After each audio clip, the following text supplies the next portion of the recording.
What if when you created a character in a video game, you took it beyond customizing the appearance and setting the base stats? What if you gave your character a backstory, and with it a quest or a motive? Before we dive into Fallout New Vegas to find out what that may look like, let's take a look at some of my favorite comments.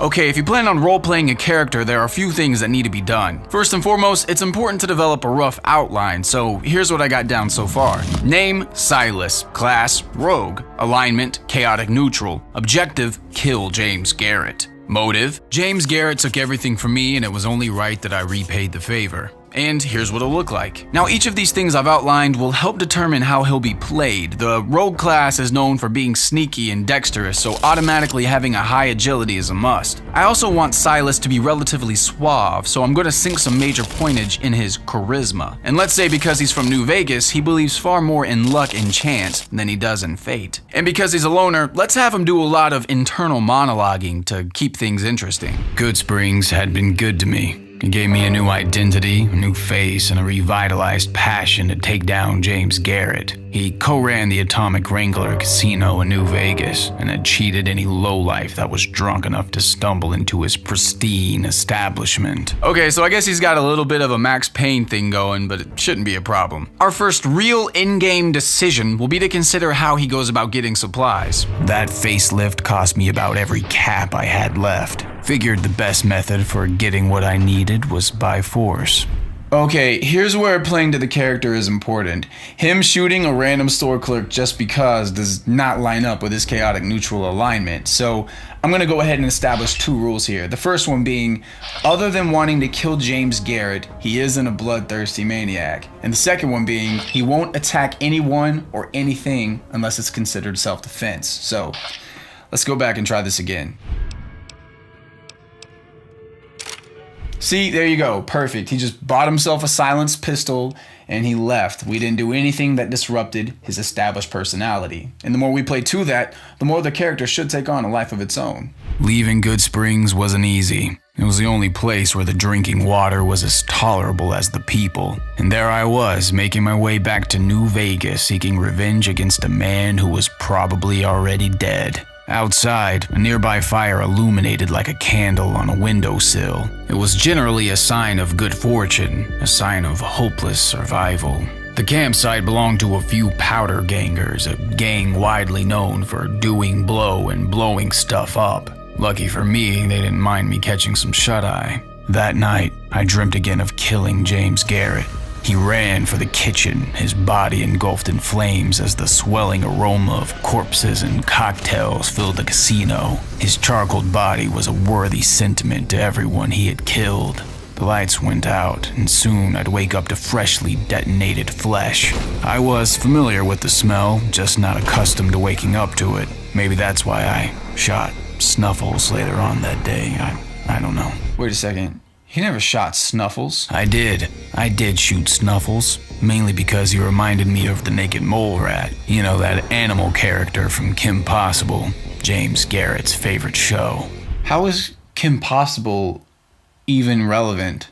A couple of days later, I had arrived at New Vegas. The city was a living, breathing chemical compound that was formulated to make junkies out of everyone who visited. While most people left with a gambling addiction, I was hopelessly dependent on revenge. Hopelessly dependent on the fabricated dream that this would all be worth it. Hopelessly hopeless. And that concept had consumed every crevice of my cranium. Oh my gosh, this guy is such a drama queen. He needs to take his mind off of revenge, so I'm just gonna go have him gamble for a little bit. Suddenly, I had the urge to go to every casino on the strip until I had more money than I knew what to do with. I was to stay up all night to get lucky.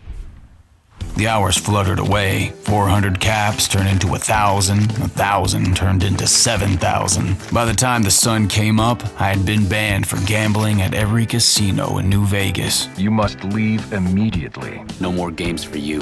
Time for you to leave. And I had walked away with 35,000 caps in profit. Not too bad. Not too bad at all. Just enough to settle my debt with James Garrett. This is a full circle. No matter what he does, he just wants to go kill this guy. The Atomic Wrangler was down the street. Everything had led up to this moment.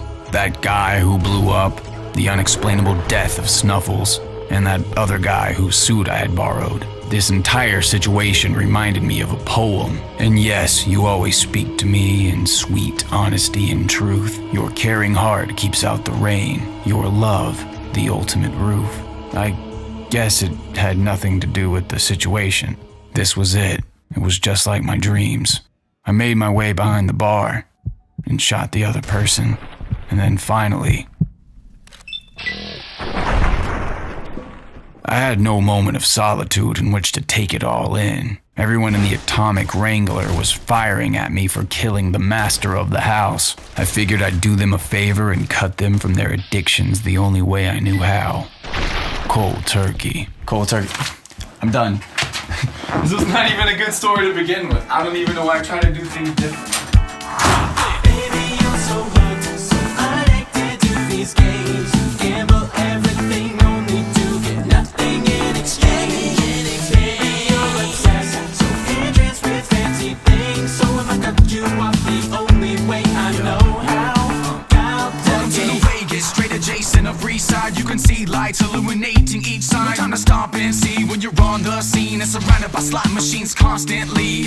These people are kinda obsolete, so I'ma cautiously stalk them like broccoli. Cause each piece of broccoli has a stalk, and if you didn't get it the first time, it's not my fault. Kaboom! A cartoon-like villain of all-time bomb is alive, my children. Style so fly that if I get killed, then I will provide a suicide pill quick. Until we go, out fly the vultures outside whenever they spy. Fly explosions, robots collide, broken with fried components. No opponent alive, aren't I ferocious? Baby, you're so hooked, so addicted to these games. Gamble everything only to get nothing in exchange.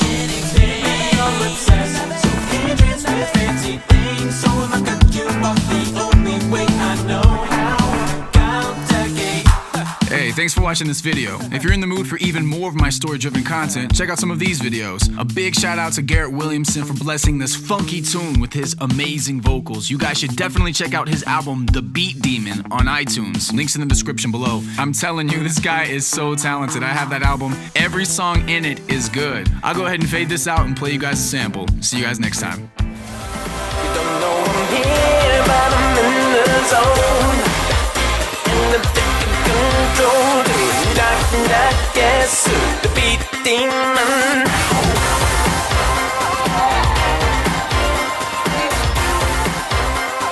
The beat demon. Leaving Vegas wasn't easy. It was the only place where the drinking water was as tolerable as the people, and I had killed mostly everyone. There I was, making my way back to Good Springs, seeking revenge against a man who had oversold me a pistol, Chet.